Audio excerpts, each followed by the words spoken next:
الحمد لله وحده والصلاة والسلام على من لا نبي بعده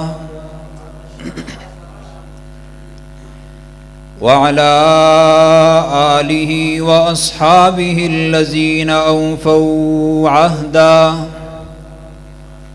الذين هم مفاتيح الرحمة ومصابيح الغرر. أعوذ بالله من الشيطان الرجيم. بسم الله الرحمن الرحيم.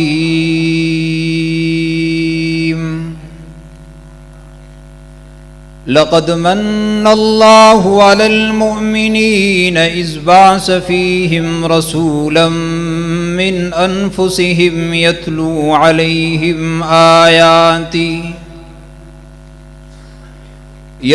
عليهم آياته ويزكيهم ويعلمهم الكتاب والحكمة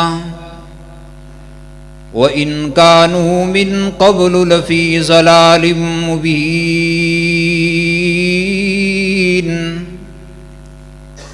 وقال النبي صلى الله عليه وسلم: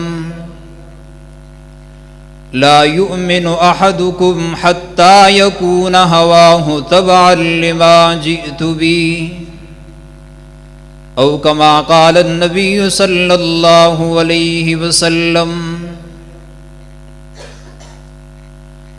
انتہائی واجب الاحترام بزرگوں، دوستو، آج میری گفتگو کا موضوع سیرت النبی کے عنوان سے معنون ہے. اسی عنوان کے تحت چند باتیں آپ کے گوشے گزار کروں گا. اللہ تبارک و تعالی نے تمام نعمتیں عطا کی ہیں. منعم حقیقی محض اللہ ہی کی ذات ہے. کتنی نعمتیں عطا کی ہیں؟ فرمایا: وَإِن تَعُدُّوا نِعْمَتَ اللَّهِ لَا تُحْصُوهَا. اگر تم اللہ کی نعمتیں شمار کرنا چاہو تو نہیں کر سکتے.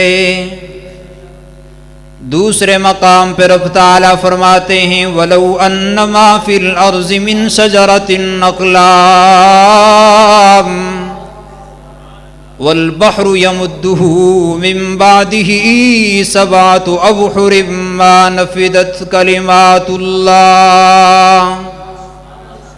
کرۂ ارض پر جتنے بھی درخت ہیں سارے قلم بن جائیں، جتنے بھی سمندر ہیں سارے سیاہی بن جائیں، اور جن و انس اللہ کی نعمتیں لکھنا چاہیں تو نہیں لکھ سکتے. رب ذوالجلال نے جتنے بھی نعمتیں عطا کی ہے احسان نہیں جتلایا. شمس و قمر عطا کیے احسان نہیں جتلایا.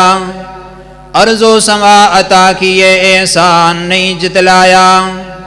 حجر و شجر عطا کیے احسان نہیں جتلایا. حضرت آدم علیہ السلام کو عظمتیں عطا کی احسان نہیں جتلایا. حضرت نوح علیہ السلام کو طوفان سے بچایا احسان نہیں جتلایا. حضرت ابراہیم علیہ السلام کو آگ سے بچایا احسان نہیں جتلایا. حضرت یعقوب علیہ السلام کو 40 سال رلا کر بیٹا دیا احسان نہیں جتلایا. بنی اسرائیل کے انبیاء کو نبوت بخشی، بنی اسرائیل کے انبیاء کو حکومت بخشی احسان نہیں جتلایا. حضرت آدم علیہ السلام سے لے کر حضرت عیسیٰ علیہ السلام تک تمام انبیاء کو نبوت بخشی احسان نہیں جتلایا. حضرت موسیٰ علیہ السلام کو تورات دی احسان نہیں جتلایا.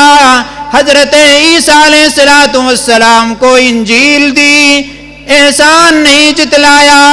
حضرت داؤد علیہ السلام کو زبور دی احسان نہیں جتلایا. لیکن جب بات محمد مصطفیٰ صلی اللہ علیہ وسلم کی آتی ہے قرآن کہتے لقد من اللہ علی المؤمنین اذ بعث فیہم رسولا. رب العالمین فرماتے میں نے تمام مومنین پر احسان کیا رحمت کائنات جناب محمد الرسول اللہ صلی اللہ علیہ وسلم کو مبعوث فرما کر. جب اتنی بڑی کائنات کو خدا احسان جتلا رہا ہے وہ نعمت کتنی بڑی ہوگی، وہ تحفہ کتنا بڑا ہوگا. رب العالمین احسان جتلا کر بتلانا چاہتے ہیں کہ اس نعمت کی قدر کرنا، جس قدر ہو سکے قدر کرنا. لیکن آج عشق رسول کے دعوے داروں نے جھنڈیاں لہرا رکھی ہیں، زلفیں بڑھا رکھی ہیں، لیکن چہرے پر سنت رسول کو برداشت نہیں کرتے. مختلف علاقہ جات سے آئے ہوئے روشن ضمیروں، رب العالمین نے اس آیت میں رحمت عالم صلی اللہ علیہ وسلم کے 4 مناصب بیان کیے ہیں. پہلا منصب فرمایا یتلو علیہم آیاتی، اللہ کی آیتیں پڑھ پڑھ کر سنائے گا. دوسرا منصب فرمایا ویزکیہم، تمہیں تمہاری باطنی گندگی سے پاک کرے گا.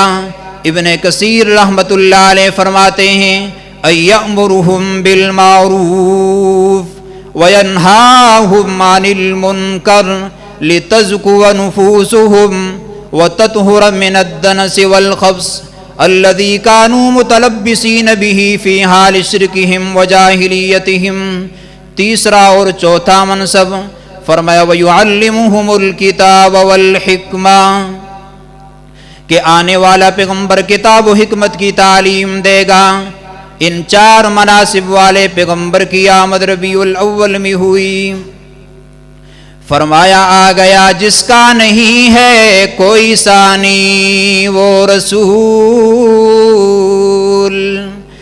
دین فطرت پر ہے جس کی حکمرانی وہ رسول، جس کا ہر تیور ہے حکم آسمانی وہ رسول، موت کو جس نے بنایا زندگانی وہ رسول، محفل صفا کیو وحشت کو برہم کر دیا، جس نے خونہ شان تلواروں کو مرہم کر دیا.